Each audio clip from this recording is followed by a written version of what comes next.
70% of partnerships failing after 2 years is a stat from PwC, McKinsey, others. So it's grounded in real fact. Now, after 2 years is very key, meaning what we did at Netflix and in some of my other gigs is really it's about sort of what happens not only before the contract, but after.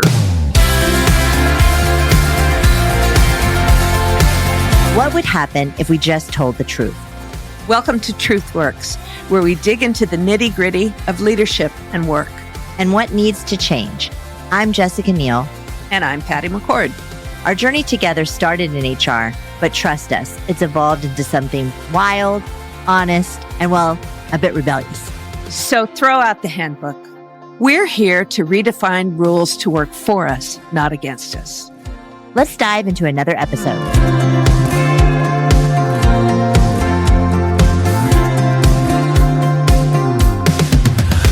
Hello, everyone, and welcome to another episode of TruthWorks. I am Jessica Neal, and Patty is still out recovering. Get better, Patty. We love you. But today I have a special guest, an old friend of mine. We go way back. His name is Richard Ezekiel. We call him Rich. Hi, Rich. Welcome to the show. Hey, Jessica. It's been too long. Great to see you. You too. I'm so glad that you reached out because you have this book that you just wrote, and we're going to get into that because I know there's a whole journey about that. But when you reached out, you mentioned how we met, and I remember that like so clearly. But why don't you tell people how we met and how we know each other? Well, Jessica, when I reached out to you recently, it wasn't as good as your cold call to me. Back, I don't know how many years ago that was. It's probably like over a decade ago. Yeah. I think it was. Yeah. And it's dating me. Thank you. But I mean, sorry about that. But it's been a while. But I was working at Yahoo back in the day and in Sunnyvale in the Valley. And we were working on, I believe at that point, a pretty early stage of what streaming TV could do. We weren't sure what the killer application would be, but it was a bit of the Wild West, working with consumer electronics companies across, the planet, trying to figure it out and how to do it effectively with a good quality of service, et cetera, et cetera.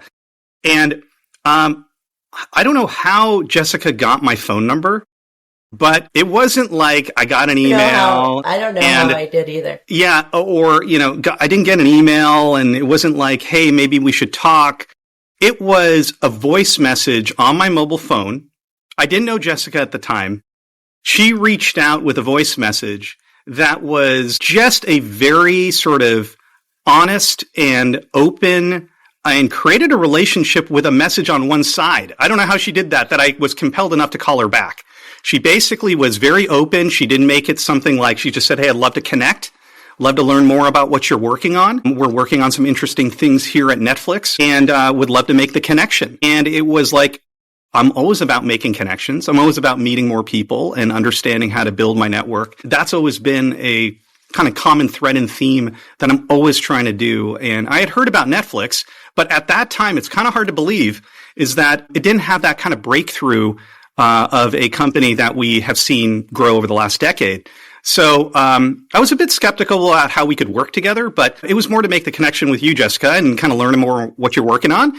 And I'm always happy to talk about what I was working on. So I know. And then you did it. You came. I call you, you call me back, we start talking, and then what? It was then making sure, I think, Jessica, what you were doing at that point was building a relationship, between, you didn't know me well. You had probably seen or heard my name through contacts or partners. And it was more of just like getting to know what makes me tick. Having you introduced me some great folks that were inside of Netflix to have them tell their story about how they came to, it wasn't an interview. Yeah. No. It was really understanding about like, we all like at the end of the day want to make impact in the kind of work we do. We want to, and work with great people.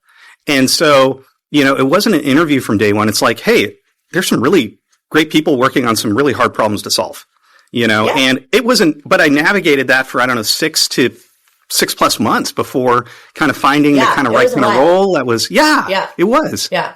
But it started with the cold call. Yeah. And, this is, it's what I did, but this is where I get so frustrated with recruiting teams in general. It's just that they don't, I don't know, they're just sort of doing it as a process instead of making it an experience. And my whole thing was like, we want to know all the best people everywhere. We may not have anything for them, but we might. But if we don't know them and we don't have a relationship with them, we won't ever get them. And if their experience with us is like every other company, we're not going to stand out. They're not going to want to, be part of it. And so the whole thing was like making it like an elegant experience so that everybody that interacted with us walked away from whatever interaction wanting to work with us. And that was the goal. Yeah. Yeah. But yeah, no, that's a lot of recruiters don't think about it that way. First of all, well, you're at a very big tech company now, in Seattle area, but you've had an amazing career. So let's talk a little bit about your career and your story. And then your career and your story led you to write this really great book that I want to start getting into as well. So tell us a little bit about your story, your career, and then how that led you to the book. Yeah. Now this feels like an interview, Jessica. No, I'm kidding. No, I think it's all about the storytelling, right? And I think on this one, I was fortunate to really work with and be inspired by some incredible leaders, prior to Netflix, but also inside of Netflix and beyond. And I think for me, it was kind of honing my passion area and my craft. And, I really wanted to find this kind of like collection of I'm working on problems that customers are facing today, like pretty big idea, but do it with, in a scrappy, innovative way with a group of folks that have that common interest and do something I could look back on and say, hey, I learned a hell of a lot, but I want to build that as a foundation to do more and learn more. And I think that gene is just in many of us to want to continue to kind of go into the unknown. And sometimes we don't have all the facts and figures to kind of make those kind of decisions. But if we have really interesting and good people around us to support us, not just from our past, but also as we move into the next stage, I think that's where I've always had that as I've been lucky.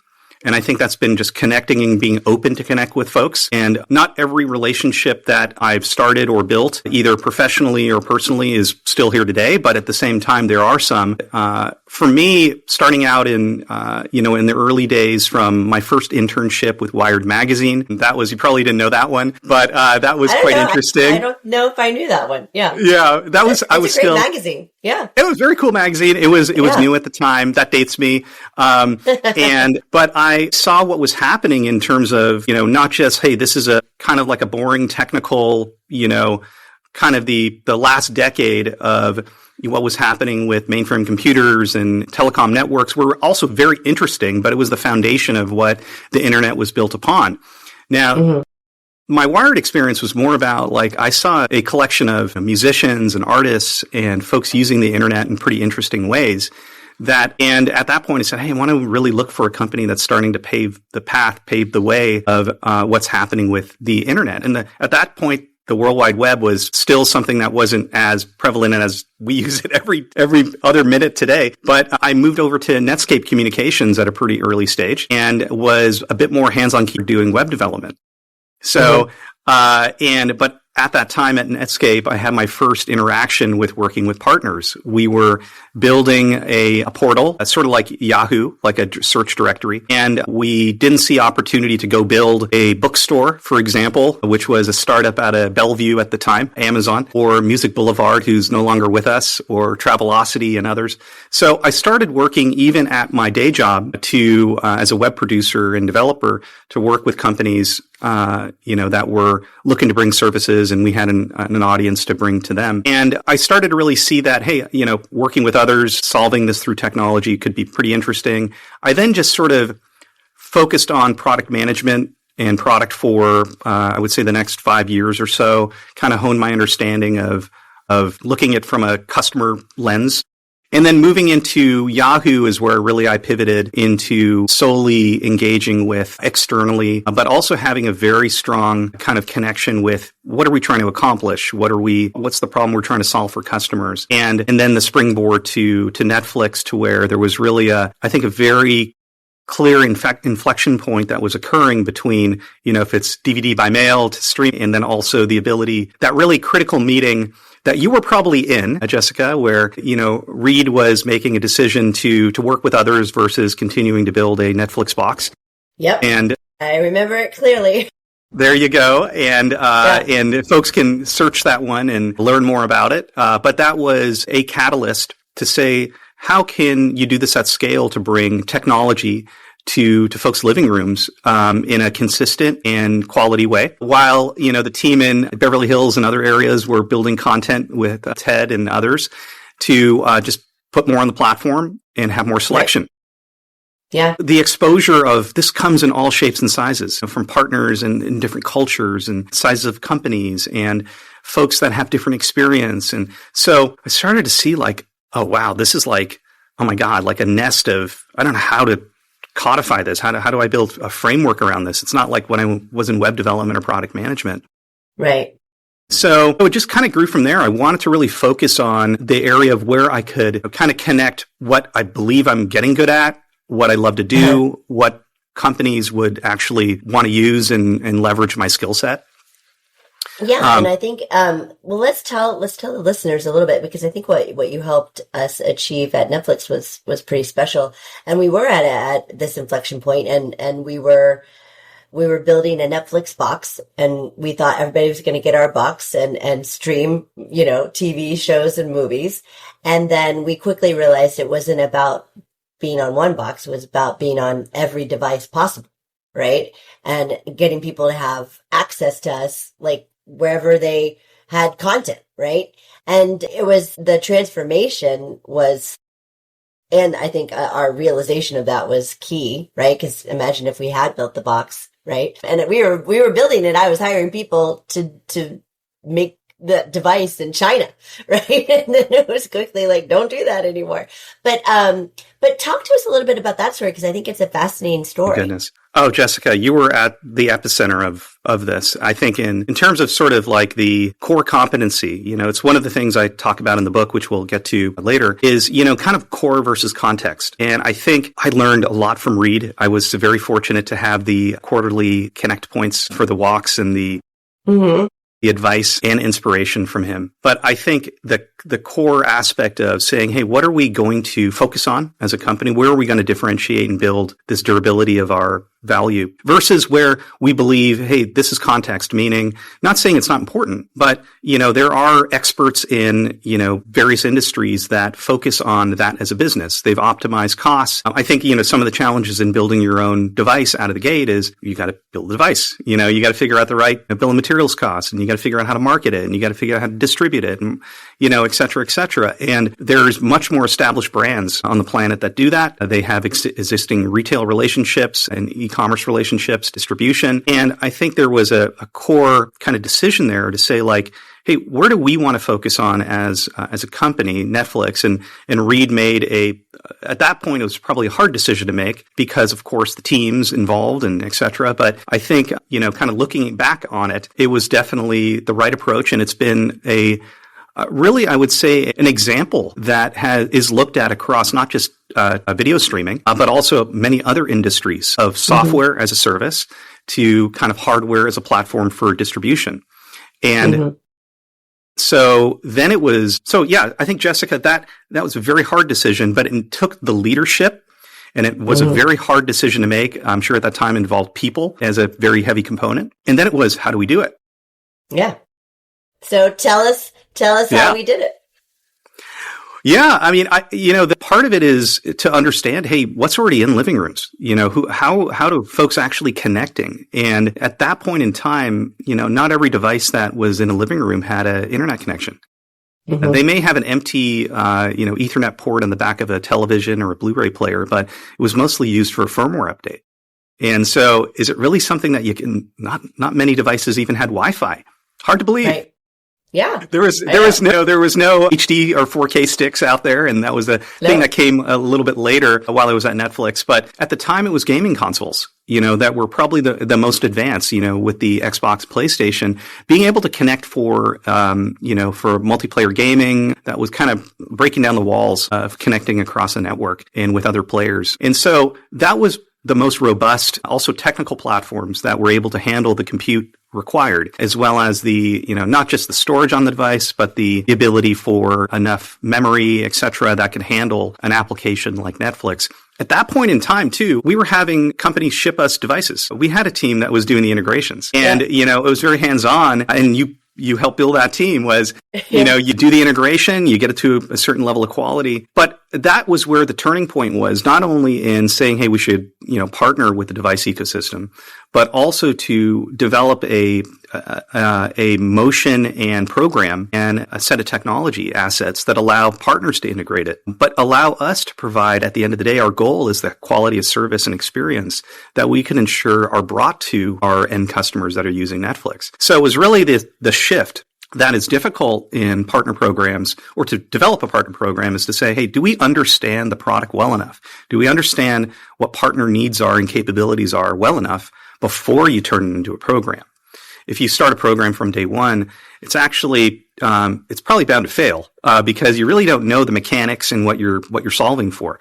But if you first try it yourself, and we probably didn't intentionally try it that way, but we did it ourselves out of need and necessity. And then we said, we got to help this scale. Is there a way we could build a kit? Is there a way we could build a portal for partners to engage? Is there a team we should build that understands culture and language and others? And that set the bit to create the Netflix Partner Program, which was brought to really the device ecosystem, and we prioritized based on how we can have the most reach to the most customers and access to it based on the content availability. So there was a kind of a bit of a triangulation on where do we bring these, what kind of engagements do we work with, and which companies. But at that time, too, we were hopping on planes and meeting with companies across the planet, concentration in Asia. And all over the world. We were all over the world, right? And you walk in a meeting, Jessica, like in Tokyo or, Seoul, and they've never heard of Netflix. Yeah. And so, because Netflix DVD by mail wasn't there, streaming wasn't there yet. And so we were also a bit of the translator of, hey, what's happening with video streaming? Why do you need an internet connection on your living room device? So it was a very early stage to demonstrate, collaborate with these companies. And we were the first to do it. We were. I mean, it was brilliant. It was and it was a collective kind of wisdom from some incredible variety of folks inside of Netflix that I think you hired, and the team, Patty, had brought together. That there wasn't Bill and Greg and oh my God, nowadays you could say, oh, I want to hire a team to do this. Oh, let me go to Netflix. Let me go to Hulu. Let me go to Amazon Prime. At that time, it was like, oh, wait, maybe do I need to find people that have done, Linux platforms on devices? Do I need to it was like this company, Divx, was it? Divx, yeah. I think Bill came from there. Yeah, Bill came from there. And then Mediabolic, I think that was like where Greg was. Yeah. Oh, that's right. Yeah. Yeah, and they were kind of putting stuff on devices. And I was like, okay, that'll work. And I think that was, finding partners that were willing to innovate with us and try new things. And then also was a really big one. That was like when we got that. Breakthrough. Yeah. And so really a mixture of product, a mixture of partnership, a mixture of technology. It was really the stars aligned, and then it really took off. Yeah. I don't know. It's just, I kind of got goosebumps thinking about that, because it was just like, I don't know, like,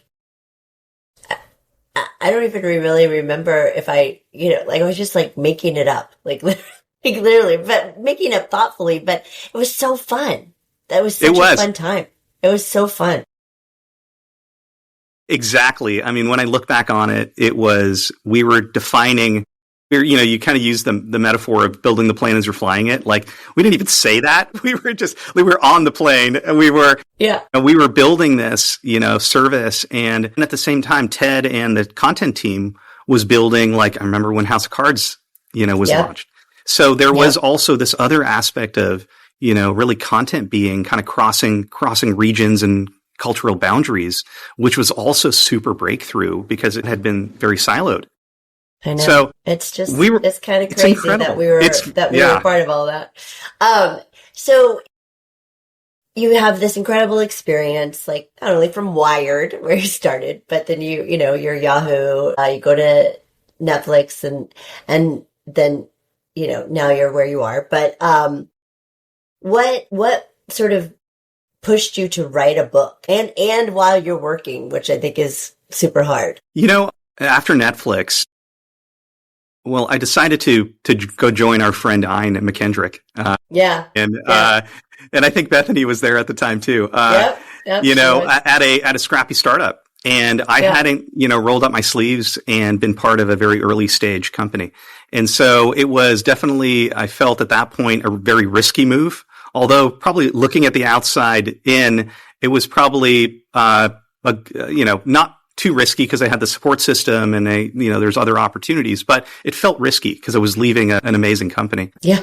I think for me to learn and the ups and downs in a startup, there were days where I'm like, why am I here? There are other days saying, hey, I'm here because I have to learn and I'm going to stick through it. And no matter what happens, I'm going to have a story to tell about it. And that's what I did. I took it all the way through. And ultimately, we created an amazing product partnership with one of our investors that ultimately folded us into their company. And I worked for Seagate Communications, or Seagate at that time, where we were a scrappy startup inside of a pretty established company. And that was a whole other learning experience of how to do that effectively. Yeah. After that, I kind of hit my arc there, and was there for a little over 5 years, and then I decided to take a swing at the venture capital ecosystem, and so I joined Andreessen Horowitz, over on Sand Hill, and it was a bit of never heard of him. That Marc Andreessen guy, but it was kind of reconnecting with Marc too, from the Netscape days, which was very cool. Yeah. And Ben Horowitz, who was leading LoudCloud, he was also part of Netscape back in the day. One of the worst meetings I have ever had in my life was with Ben Horowitz. Yeah. What happened? He's probably, I don't know, he's probably the only person in the world that I didn't connect with. I connect with pretty much everybody, right? Maybe a bad day. I don't know. They had me talking to like one of their portfolio companies, and he was on the board, and they really wanted me to go to the company, and I was still at Netflix, and had me come in and meet him, and he's like in this really big office, like huge office, right? And it's like, I don't know, I'm sitting at his desk, and like we start chit chatting, and then all of a sudden this lady walks in the room, and she sits in the very back corner, and she just starts typing. And I was like, and he's like, oh, don't worry about her. She's just going to record everything you say. And I was like, oh. I was like, okay. Now we have AI for that one. For sure. Right.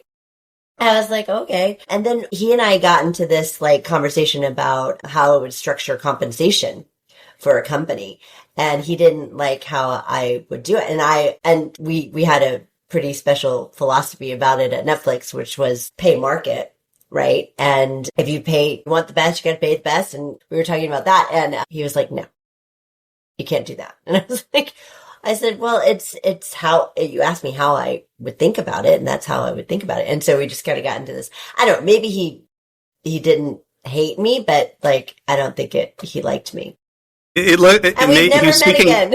Yeah, I mean, a lot of folks will seek confirmation, like of maybe early stage, super early stage would be different. You know what I mean? Like, yeah, it worked. It worked at Netflix extremely well. I would say, that's what I was trying to explain to him. I was like, it's not to say that you have to do it exactly this way, but I feel like if we make it simple, anyways, it didn't resonate. And he got it. He's gotten it right a few times too, right? He has, obviously. He has for sure, obviously. But it's just funny that you mentioned it. So you go to this Andreessen Horowitz. Yeah, I go to Andreessen Horowitz, and it's a role that I'm kind of like, again, feeling like a leap. I'm kind of like figuring out, is this an area I want to expand in? Do I want to just go try and go back to like an operational role? But at that time, it was very compelling because I had started to think about, just from the variety of roles I've had and the kind of engagements, for BD and partnerships, that the way the role was explained to me and the way that, I just built on it over time was, how do we engage with a portfolio of companies, a very diverse set of companies, B2C, B2B, B2B2C, all different business models, and accelerate their growth through creating more value for them or doing it in a faster period of time. A lot of different value of creating partnerships, and who do you do it with, and how do you do it at scale? And I thought that was a fascinating opportunity, and I joined the team to lead the consumer portfolio for A16Z, as they're known, 16 letters in between A and Z. Yep. That's the formula. That's the formula. Yeah. And then coming up with a way to codify, how do you look at 400 companies and determine where to focus time and effort and impact on? And so I took that. There wasn't really a structure around that. It was very much a reactive kind of model, or an advisory model, where maybe a general partner who sits on the board of a company would say, hey, this company needs a contact. Do you know anybody at Netflix? Mm-hmm. And it's like, okay, that's a connect role, right? Not super valuable, but okay, maybe that could be done through an email. But I looked at it a little bit differently, because being an operator, it's like at the end of the day, you want to figure out how to grow companies. And what we did at Netflix, I mean, that was the extreme depth of what you could build. How could you do that for a company like OfferUp? Do it for Lyft, do it for Pinterest. These are all pre-IPO companies at the time. And so I took it on to say, well, how do you come up with kind of first off a matrix and framework of stage? Let's put these companies in stages. Hey, anyone in the company know every consumer company and what stage they're at? What other attributes do we have about these companies? Okay, stage. In terms of ARR too, what kind of revenue are they generating? When are they planning to go IPO? What about the talent they have?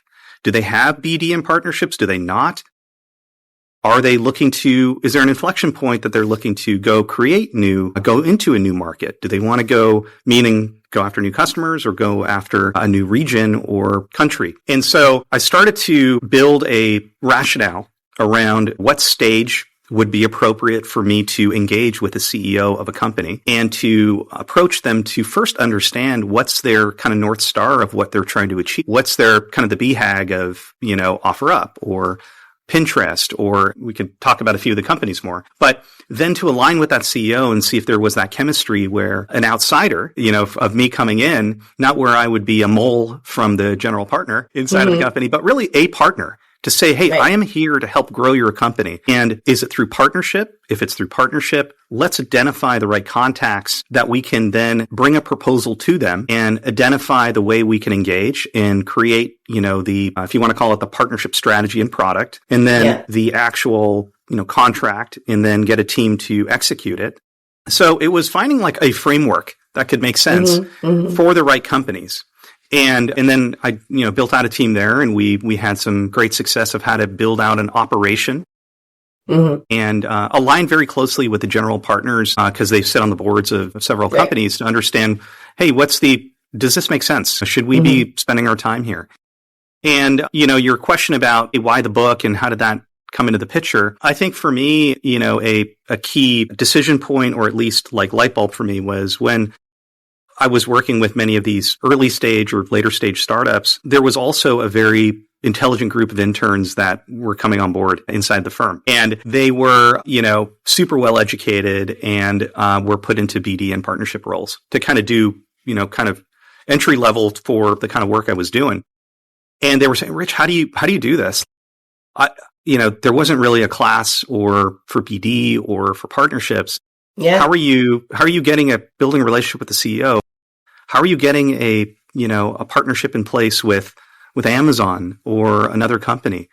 And so I started to really coach them and advise this internal group, a few individuals, and I spent a lot of time with them. And then I thought to myself, there's probably a larger audience, or even the earlier version of me and the colleagues I know in this practice, that could use some help. And I felt almost it was my duty to say, hey, I've learned so much from a lot of leaders. They've spent the time with me. I was lucky to have, my dad, who was one of the pioneers in strategic alliances and partnerships in the Valley. He did it for mainframe computers and telecom networks. So that was so Friday nights, and he would, I'd bounce ideas off of him. Different era, but it was, about building trust and about, great ideas. And so I felt it was like, okay, I think there's something here that could I develop a framework that has the flexibility in the framework that others can either use, adapt to a variety of things. And also, so that's kind of started the scribing of, what ultimately became COELEVATE, the book that, is sitting here. We finally said the title, COELEVATE, you guys. It's COELEVATE. So, like when I was reading and researching the book and things, like, I think it was like, you said something like 70% of partnerships fail or something. And I mean, and I was just like, when you reached out and started thinking about partnerships in general, and like, they're so necessary, but and you need partners for your business, right? But it takes work to have that partnership. And the minute, like, I don't know, I just was thinking about like vendors and partners that I've used in the past, whether it's like Workday or whatever else. The minute that relationship starts to go sour or whatever, it's like the service you're getting isn't good. Like, you're not benefiting each other. It's always interesting to me too, because I think people that have partnered with us at Netflix always say how different it was to partner with us versus other companies, because we gave them feedback, because we were more direct, because, but why do partnerships fail? What is it about this that doesn't work? It's a fascinating topic, and I think what grounded COELEVATE, the kind of the purpose of COELEVATE, other than, hey, there's a framework, I started to research like, hey, what about outside of the work I've done about, what's working, what's not working? And the 70% of partnerships failing after 2 years is a stat from PwC, McKinsey, others. So it's grounded in real fact. Now, after 2 years is very key, meaning what we did at Netflix and in some of my other gigs is really, it's about sort of what happens not only before the contract, but after, and having the operational rigor to develop sometimes what I call a virtual company, meaning these two companies come together to have the goals, the objectives, the relationship, the metrics, the way you're operating this as an entity and that's where, we had what success looked like, but for the partnership. How are we tracking this? How many viewers are engaged? How many signups do we have? Is this working? So being able to really have a really solid transition from deal to partnership, because the word partnership does get used very loosely, which is fine. It gets used in personal relationships too, right? Like there's a lot of similarities, but for this one, it's more about setting the structure of a partnership to operate, to be sustainable over time. And that's where I saw the make or break to say, how do you solve the 70%? You could be part of the 30, or, kind of my bigger aspirational goal is to reduce the 70. Yeah. Well, yeah, but so what's at the 2-year mark? What's one of the biggest reasons why these are failing? Like, is it just they don't have that partnership contract, or why do they fail? So many of them, it depends on the partnership. There's a lot of different flavors of why a partnership can fail, over the 2-year time mark or more. Is that, first off, is there the right incentives for the partnership? Meaning, in some cases, it can be a short-term deal, a short-term deal that may not have equal value or joint incentives that are very clear and aligned on at the right levels in the companies. So first off, do you have that foundation, meaning, and it's prioritized between both companies. There's an element of having a team that will actually operationalize and execute the partnership. So many times, and we didn't have this issue or challenge at Netflix, but there may be a deal done and there's no one to catch the ball, or the deal's done and maybe the deal it can't be operational. Is due to some technical constraints, or it's not on the roadmap, or misalignment with internal business teams or product teams. And so having a continuity to go from the very early stage to say, number one, hey, what are we trying to do as a company and as a business unit? Are we trying to grow our product audience? Are we trying to grow our brand awareness? What are the right companies? Can we do this alone? Do we need partners? That meeting with Reed, the town hall he was answering that question. Now, being able to have the reflection, the self-reflection to do that very early, I would say, like, for building the right sustainable partnership strategy, it starts from the very beginning to say, what is the business strategy of the company? How do partners really fold in to help be a strategic component of that? Do we have the right companies and the right criteria of these companies? Meaning, do they have the right reach? Do they have the right team and capabilities? Do they have the right brand? Do they have the right growth trajectory for their company itself? And because some of these could die on a vine down the road too. So in the book too, I outline probably 7 or 8 areas of why partnerships fail. And some of them will have more gravity on others depending on the partnership. But at the end of the day, too, it's about an amazing idea, and an amazing idea that will potentially both companies can't do independently. Uh-huh. And when you bring it together, this idea solves a really big customer problem. And being able to define that and align with that partner prior to doing the deal, coming up with a financial and business case that says that this is a good thing for both companies, but a joint business case that says this is why we should both do it, making the investment in the team and in the executive team to have that joint incentive and alignment and prioritization, and then managing this, through its evolution. There's a lot in between there, but sure. And I've been part of the 70% so, I've seen it. Right. I've been a distraction to companies in the past, where you could do it too early. Yeah. You could do partnerships too early. And if you don't have that level of precision and thoughtfulness on the right time to do it, it could be, it can pull resources away, or it could, impact other needs. But well, what I like what you said, a few minutes ago was like that idea of an entity together. Right. I don't know if people approach partnerships that way. Like, okay, we've done this deal and now we're together. We're like a little business, right? And we're an entity. And because I don't know, maybe you have much more experience, but sometimes in partnerships, it's like, I don't know, kind of, it becomes like an us versus them. You know what I mean? What we want, what they want, and there's not alignment on that. So I like the idea of like, the incentives, we're an entity, we're doing this together, and here's the framework of how we're going to accomplish all those things. I like that. And it's not all super rosy, right? Obviously. Yeah. You could be in this very early stage of assessment and say like, what I call like where I've landed career-wise, but also in the book, I talk about optimistic realism, because I would say earlier in my career, it was all about full optimism. And that can be a bit blinding to the reality. Right. But if you kind of come in with the very pessimistic or skepticism, it's hard to look around and see above the trees kind of thing. So I think for finding that grounding, you have to, in some engagements, you have to be, parts of the partnership, you wear in different hats, or, you're super the optimist, or you're super the realist, or you're your own skeptic. And so I think in the early stages of saying, should we go do this? That's where like we have to be very clear. It's not about getting the press release. And a lot of partnerships do end after the press release.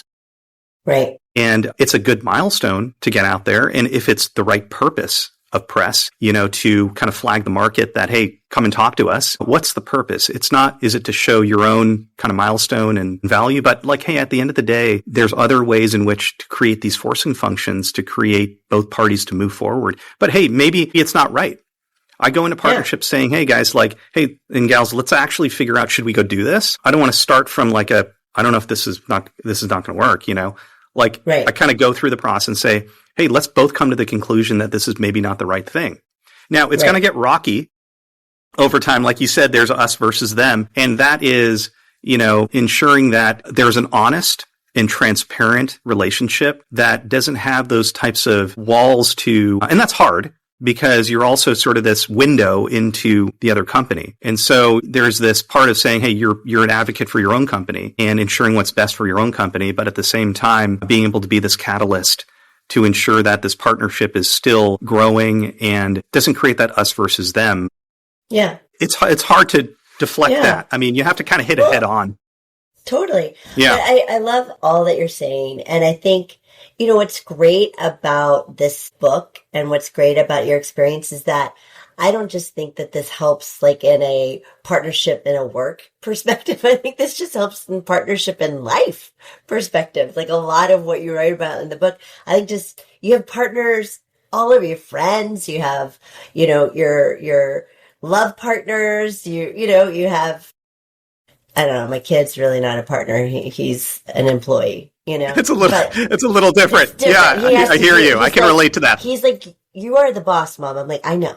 And he's like, you're the boss of me and the boss of Daddy. I was like, yes, true. But I'm glad he recognizes at a young age. But I just think your book is great. And I'll give you one more question before we go because we're running out of time. But now that you're an author, okay, what's changed? Anything? What's changed? I'm reconnecting with folks like you and others in my network in a lot of different lenses and contexts. And I absolutely love that. I think in terms of seeing a little more above the trees and looking at the bigger picture of, not to get like sentimental or anything, but like kind of the life's journey and what's important. But being able to connect that back and find energy within my day job and what I do here and knowing that, hey, you got to go all in but otherwise, why are you there? We got to go all in with the stuff we do. And for me, COELEVATE is a bit of a bridge to bring me outside of the walls a little bit, of what I do, but also has that thread of what I do and I love to do. And I hope that others that read it can add to it and I can have more conversations about it. And the reception has been super cool for my own network, but it's extended now, which is quite amazing. And I'm hearing contrary kind of debates about what's in the book. And I'm hearing like, hey, I use this, this framework, or I launched this AI advisor also, which is built on the book content and it's supplemental material. So you can ask the COELEVATE AI advisor for help. So I don't have to be on a Zoom call but I'm experimenting, as we all are in our jobs with how AI is coming into the picture, but trying to embrace that and thinking about kind of rolling with it. To be honest, I don't know what's going to happen next. Yeah. Well, I'm excited. I'm so excited for you. I'm so proud of you. This is amazing. We're going to roll into career confessions in just a second. But before we do that, we always ask our guests to give our listeners a little nugget. And this is just like the best advice you can give them. Think of it that way. So what's your advice to the listeners today? My advice is to build your network and find your mentors that can be your guiding light. If that's a relative, one of your parents, or if that's someone in your network that can be along for your journey. You need your champions and folks that inspire you. Nurture those relationships and when they give to you, give back to others. Yeah. That particular notion I learned from John Chambers, what he calls the magic of Silicon Valley, like don't ask for anything in return, but all I ask is you go help somebody else. And so network and helping others and continuing to grow that sort of network effect of mentoring. And so I think that's a great one. That's always stuck with me. Good advice, Rich. Good advice. Okay. We're going to do career confession. Okay. Here's the context. I've launched a partnership with a big name company and the announcement was great. But 6 months later, I realized the integration barely moved the needle. So here's the question. What's the one step I can take today to turn a flashy headline into a strategic, lasting collaboration? I don't want this to sound like a marketing pitch, but get your book. So reach out to me. I'd happy to help. And at the same time, connect you with others in my network that can help and provide maybe a third party, advice and be a mentor or build your own network as a partnership professional. It's hard to answer it, Jessica, in one crisp answer other than look for help, seek perspectives. At the end of the day, the individual that is in the hot seat that is responsible for this has to make the call. It is up to them.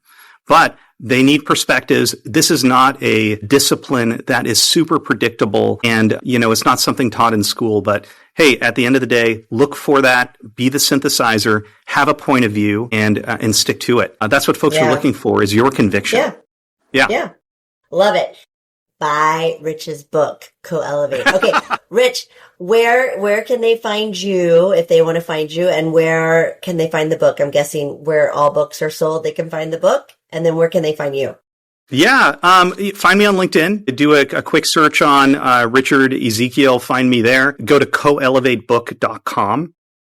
What you'll find at COELEVATEbook.com is more in-depth, information about the book, some of the, kind of the features of the book at a glance, some of what folks are saying about the book, and then request the access to the AI advisor there too. Reach out to me though. I think it's going to be interesting where the book goes, and I think the future of partnerships are really going to be shaped by the individuals that use them, and I think AI is going to have a pretty big impact on that. So I'm excited to see what happens next. Me too. Well, I'm just so glad you wrote a book so that we could hang out.